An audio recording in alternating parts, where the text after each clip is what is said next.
Pierre Poilievre just absolutely went off on Mark Carney in another new ad. Now, I did a video last week covering Andrew Scheer's ad going after Mark Carney. Now it's Pierre's turn. It's called the Reverse Midas Touch, so we'll see what Pierre means by that in just 1 minute. Now, before we do get into that, please don't forget to like and subscribe, as it really does help grow the channel. I appreciate you guys for so much for doing that for me. So let's have a look, then we'll talk about it. Prime Minister, it's me, Pierre Poilievre, the guy you've been dodging in question period, trying to avoid questions about how inflation, debt, crime, housing costs, immigration, and tariffs are much worse today than when you were elected, promising to make them all better. You've been avoiding accountability by jet-setting around the world on expensive trips to faraway places. And let me be clear, I don't begrudge anyone as a leader for reaching out and building ties, but it's just that you don't get any results. In fact, you have the reverse Midas touch.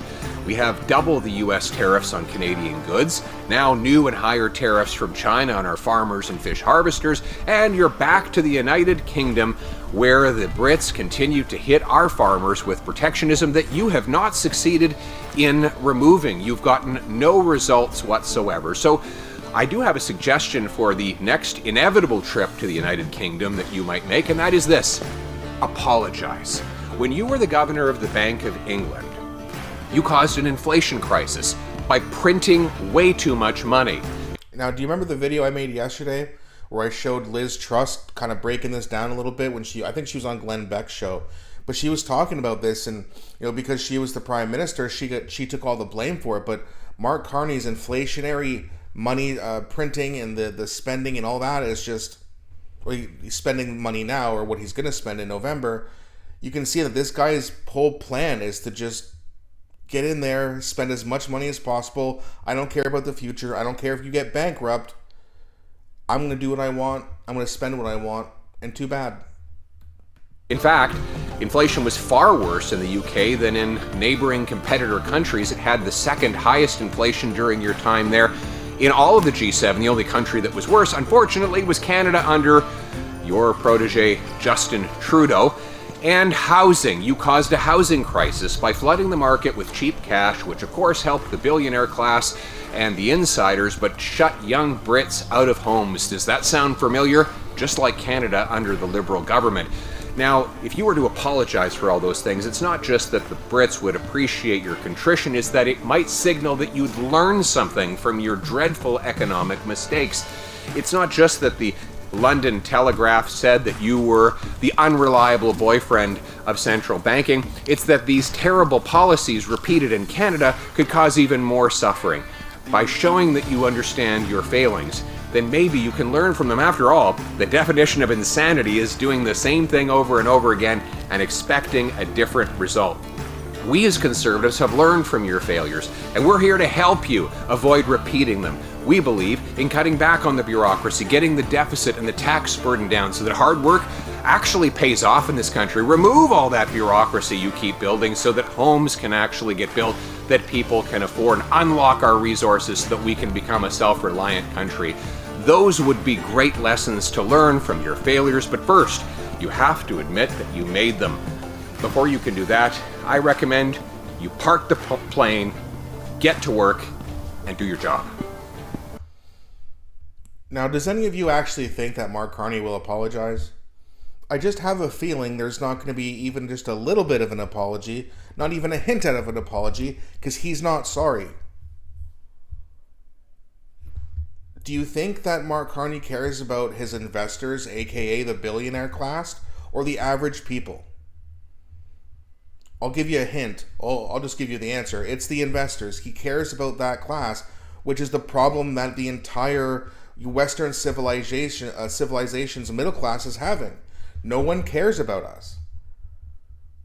And I've said it before, I'll say it again. Pierre is doing a great job convincing people like me that he does care, but we'll also have to see what he does when he gets in office, because he can say all these things, get in office, and fix the government's ridiculous spending by just a little bit, and then take credit for it because the Liberals were so bad. Pierre could also be bad, but not as bad as the Liberals, and then we could still be sitting here going, well, he's not perfect, but he's better than Trudeau and Carney.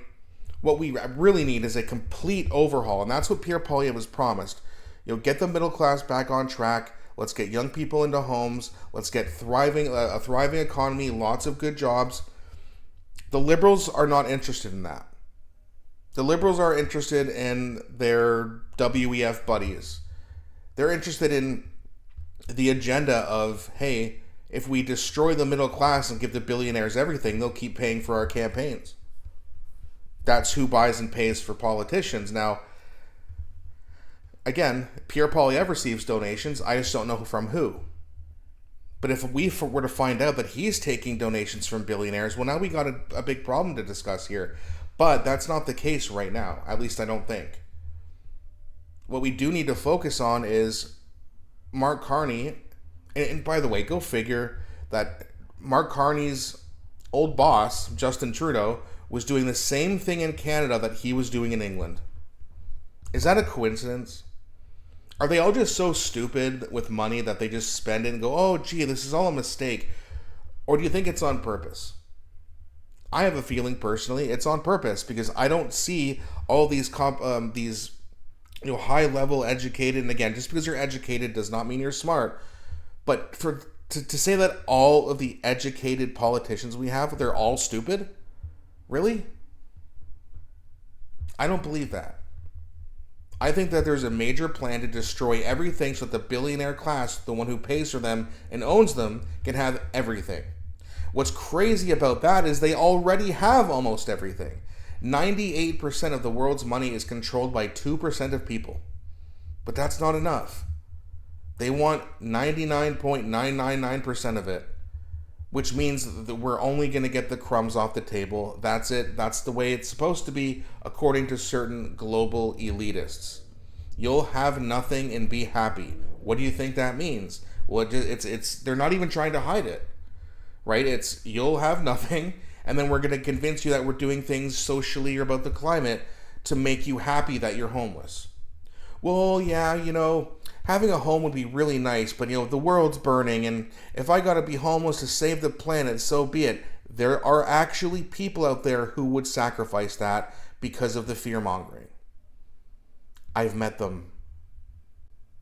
I'm not saying they're out there en masse, but they're out there. And these people are allowed to vote. So what we have to do is convince other people, especially young men and women, to get out there, start voting so that they don't decide what happens to your future. Because if they decide what happens to your future, you don't have a future.